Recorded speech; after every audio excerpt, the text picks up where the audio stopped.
बिहाड़ी से आपको breaking news दे रहे हैं। सैफुल्लाह के मुताबिक डिस्ट्रिक्ट पुलिस ऑफिसर बिहाड़ी मोहम्मद ईसा खान की हिदायत पर पुलिस थाना सदर मेलसी की कार्रवाई।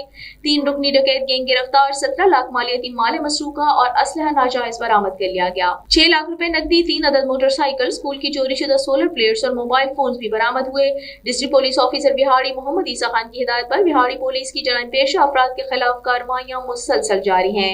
इसी सिलसिले में SDPO सर्कल मेलसी राना नदीम इकबाल की जेर निगरानी SHO थाना सदर मेलसी ज़ईम बरलास और सब इंस्पेक्टर साजिद रहीम पर मुश्तमिल टीम ने डकैत गैंग के 3 मेंबरान पहलवान शहजाद और कासिम को गिरफ्तार करके 12 मुकदमा ट्रेस करते हुए 17 लाख रुपए मालियती माल मसरूका बरामद किया, जिसमें 6 लाख रुपए नकदी, 3 अदद मोटरसाइकिल, स्कूल की चोरी शुदा सोलर प्लेट्स, मोबाइल फोन और असलहा नाजायज 1 अदद पिस्टल शामिल है।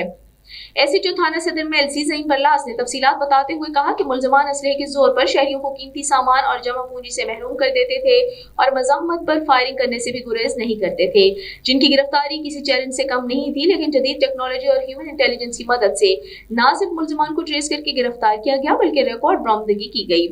SHO थाना सदर मेलसी ज़ईम बरलास का कहना था, डिस्ट्रिक्ट पुलिस ऑफिसर बिहाड़ी मोहम्मद ईसा खान के बयान के मुताबिक मुनज़्ज़म और मुतहर्रिक गैंग हाई के खिलाफ क्रैकडाउन तेज किया गया है और अवाम में एहसास तहफ़्फ़ुज़ फराहम करने के लिए तमाम इक़दामात किए जा रहे हैं।